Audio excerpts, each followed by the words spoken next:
आज हम लोग इकाई 4 भौतिक तथा रासायनिक परिवर्तन नामक पाठ के प्रश्नोत्तर देखेंगे। आइए देखते हैं, अपने दैनिक जीवन में अनुभव किए जाने वाले कुछ परिवर्तनों के पहले एवं परिवर्तन के बाद की स्थिति को लिखिए। अब देखिए, इसमें लिखा हुआ है मोम, परिवर्तन के पहले की स्थिति। मोम कैसा होता है? जो मोम ठोस रूप में होता है, जब हम उसको गर्म करते हैं मतलब ऊष्मा देते हैं तो वो द्रव अवस्था में बदल जाता है। यानी पहले की स्थिति ठोस थी और उसको गर्म करने पर वो द्रव में बदल गई। फिर पानी पहले द्रव अवस्था में होता है, अगर उसको हम फ्रिज में रखकर ठंडा कर दें तो बर्फ़ बन जाएगा। बर्फ़ कौन सी अवस्था हुई? ठोस, यानी ठोस में बदल गया। नमक देखिए, पहले किस अवस्था में होता है? ठोस अवस्था में होता है, और जब हम उसको नमी वाली जगह पर रख दें, आर्द्रता मतलब नमी, जैसे बरसात के समय, तो सील जाता है, यानी द्रव अवस्था में आने लगता है। ऐसे ही ओस की बूंदें आरंभ में जब जमीन पर या पौधों पर पड़ी होती हैं तो आपने देखा होगा पानी की बूंद जैसी होती हैं, लेकिन जैसे ही धूप निकलती है, सूर्य का प्रकाश मिलता है, वो गायब हो जाती हैं, यानी वाष्प अवस्था में बदल जाती हैं। तो इस तरह से आपने कई सारे परिवर्तन देखे। देखते हैं प्रश्न नंबर 2। रासायनिक परिवर्तन में नया पदार्थ बनता है। इस प्रकार के परिवर्तन में पदार्थ की पूर्व स्थिति को प्राप्त नहीं किया जा सकता। आप अपने दैनिक जीवन के अनुभव के आधार पर निम्नलिखित तालिका में पदार्थ के कारक व परिवर्तन के पूर्व तथा बाद की स्थिति को सही मिलान कीजिए। देखो बच्चों, जो रासायनिक परिवर्तन होते हैं उनमें सदैव कोई नया पदार्थ बन जाएगा और वो अपनी मूल अवस्था में, यानी पहली वाली अवस्था में कभी नहीं आएगा। जैसे बच्चों, हम लोग गेहूं से आटा पिसा करके रोटी बनाते हैं तो ना कभी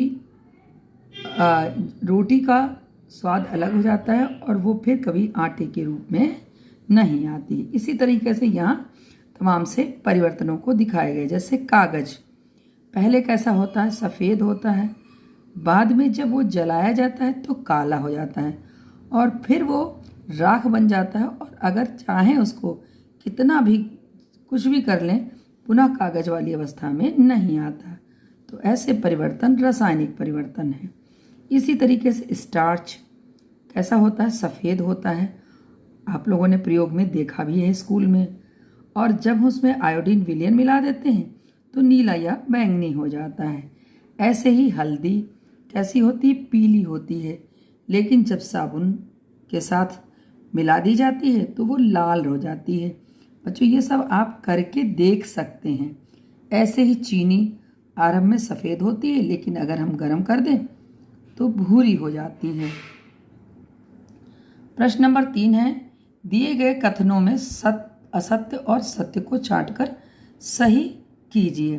तो देखिए क्या है? कागज को छोटे छोटे टुकड़ों में बांट देना रासायनिक परिवर्तन नहीं है।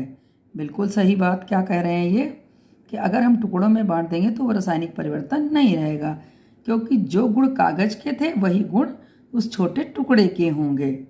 यहाँ पर भी देखिए लिखा हुआ है, ये भौतिक परिवर्तन है, इसमें कोई नया पदार्थ नहीं बनता है।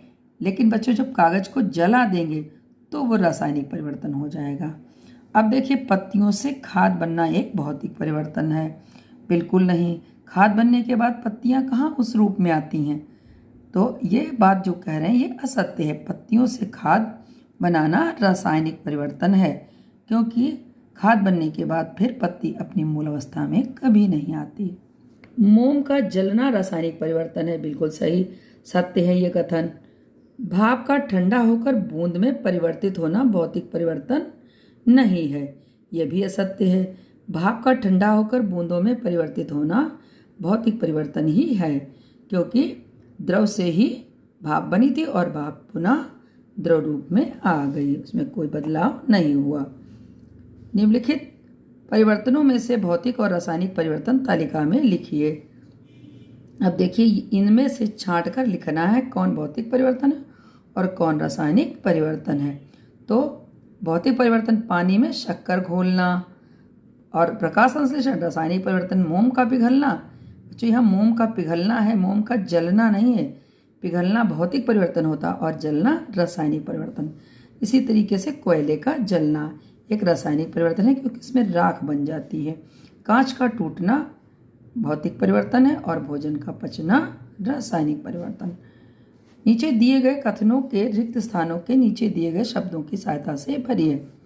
अब यहाँ देखिए भौतिक परिवर्तन, नया पदार्थ, रासायनिक परिवर्तन, उत्क्रमणी, जंग, ये सब आपको इनमें फिल करना है। तो बगीचे में खुले रखे लोहे के बेंचों में क्या लग जाएगी? जंग लग जाएगी। यह एक कैसा परिवर्तन है? रासायनिक परिवर्तन है क्योंकि इसमें नया पदार्थ बन गया, यानी जो बेंच थी वो भूरी भूरी हो गई। अब देखिए चीनी को पानी में घोलना भौतिक परिवर्तन है। चीनी पानी में घुलने के बाद कोई उसके रंग रूप में कोई परिवर्तन नहीं होता है। भौतिक परिवर्तन सामान्यतः उत्क्रमणी होते हैं, मतलब कि उनको पुनः अपने मूल रूप में लाया जा सकता है। इसी तरीके से अब देखिए दूध से दही में परिवर्तन के संबंध में निम्नलिखित में से कौन सा कथन सत्य है? तो देखो दूध, इसका रंग परिवर्तित नहीं होता है, बिल्कुल सही है भाई। दूध जैसा दिखता है वैसा ही दही भी दिखता है। इसके स्वाद में परिवर्तन हो जाता है, ये भी बात सही है। दूध का स्वाद दूसरा होता है और दही का स्वाद दूसरा होता है।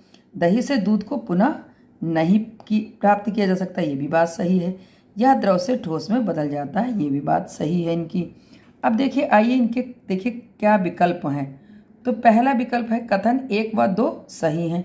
बच्चों आपने अभी देखा कि ये चारों कथन सही हैं। 1 व 3 सही है भाई, चारों कथन सही हैं। 1, 3 व 4 सही, इन्होंने 2 छोड़ दिया। कथन 1 व 4 सही है, ये भी इन्होंने भाई गलत लिखा। कोई विकल्प पूर्णतया सत्य नहीं है। तो जब हमको 1, 2, 3, 4 पूरे सही नहीं मिले तो हम इस पर टिक करेंगे। मोम का पिघलना एक भौतिक परिवर्तन है जिसमें मोम ठोस से द्रव अवस्था में बदल जाता है। आसपास होने वाले इसी प्रकार के परिवर्तनों को आपको लिखना है। तो बच्चों देखो जैसे गर्म करने पर लोहे का लाल होना, गर्म होने पर लोहा लाल हो जाता है और फिर से ठंडा होने पर अपने मूल अवस्था में आ जाता है। तो ये भौतिक परिवर्तन है। अब देखिए ग्लूकोज का जल में घुलना भी भौतिक परिवर्तन है। इसी तरीके से पूछा है इन्होंने लकड़ी का जलना और लकड़ी को 2 भागों में काटना कैसे भिन्न भिन्न प्रकार के परिवर्तन हैं। हाँ, तो लकड़ी का जलना रासायनिक परिवर्तन है क्योंकि जलने पर लकड़ी राख और कोयले में बदल जाती है। और लकड़ी का काटना कैसा परिवर्तन है? भौतिक परिवर्तन है क्योंकि काट कर ये टुकड़ों में बदल जाती है और कोई नया पदार्थ नहीं बनता है। तो लकड़ी का जलना रासायनिक परिवर्तन है और लकड़ी का काटना भौतिक परिवर्तन है। इसी तरीके से प्रश्न नंबर 9 है, जब कार्बन डाइऑक्साइड को चूने के पानी में प्रवाहित किया जाता है तो चूने का पानी दूधिया हो जाता है, यानी दूध जैसा दिखने लगता है। ये बच्चों भी प्रयोग आपके विद्यालय में करवाया जाता है। देखिए यहाँ पर चूने का पानी, कैल्शियम हाइड्रोक्साइड ये है, ये चूने का पानी है। अब उसमें अगर कार्बन डाइऑक्साइड बच्चों प्रवाहित करना बहुत आसान होता है। आप मुंह से फूंक कर ये प्रयोग कर सकते हैं क्योंकि जब सांस वापस आती है तो उसमें जब हम छोड़ते हैं सांस को तो उसमें कार्बन डाइऑक्साइड होती है। इससे ही चूने का पानी दूध रंग का हो जाता है जिसमें कैल्शियम कार्बोनेट बन जाता है और जल बनता है। निम्नलिखित के 2 उदाहरण लिखिए। रासायनिक परिवर्तन मोमबत्ती का जलना और लोहे में जंग का लगना। उत्क्रमणी परिवर्तन मोम का पिघलना और पानी का जमना। उत्क्रमणी परिवर्तन भौतिक परिवर्तन का ही एक रूप है। अब आइए देखते हैं, आप सोचें और बताएं। इसमें निम्नलिखित कथनों को ध्यानपूर्वक पढ़कर सही विकल्प चुनिए। किसी पदार्थ के विलयन से शुद्ध क्रिस्टल प्राप्त करने की प्रक्रिया को क्रिस्टलीकरण कहते हैं। क्रिस्टलीकरण भौतिक परिवर्तन का उदाहरण है। अब यहाँ पर जो कथन दिए हुए हैं उसमें दोनों कथन सत्य हैं, हम इस पर टिक करेंगे। निम्नलिखित में से क्रिस्टलीकरण द्वारा किन पदार्थों का शुद्ध रूप प्राप्त किया जा सकता है? तो इसमें फिटकरी, नमक, कॉपर सल्फेट सभी का शुद्ध रूप प्राप्त किया जा सकता है, इसलिए ये हम टिक करेंगे। बच्चों, आपके जानने के लिए कुछ और भी है, आप उसे ध्यान से पढ़िएगा और अपनी नोटबुक में भी नोट कर लीजिएगा। ये खास आपके लिए है। रात्रि में जुगनू का चमकना रासायनिक परिवर्तन है, क्योंकि उसके पेट में ल्यूसीफेरिन नामक रसायन होता है। ऐसे ही जब चीनी जलाते हैं तो भूरे रंग का पदार्थ बनता है। बच्चों, ये अगर आप चाट के देखेंगे तो कड़वी होगी, इसको हम कैरोमल कहते हैं। ये आप बड़ी कक्षाओं में पढ़ेंगे। अब यहाँ पर देखिए, ये मैग्नीशियम है और ये ऑक्सीजन है। जब गर्म करते हैं तो मैग्नीशियम ऑक्साइड बनता है, और अगर इसको पानी में घोल दें तो मैग्नीशियम हाइड्रोक्साइड बनता है। बच्चों, यह प्रयोग आप अपनी प्रयोगशाला में देख सकते हैं, क्योंकि उसमें मैग्नीशियम का तार रखा हुआ है। तो इस तरह से आप इस पाठ को अच्छे से कर लीजिए।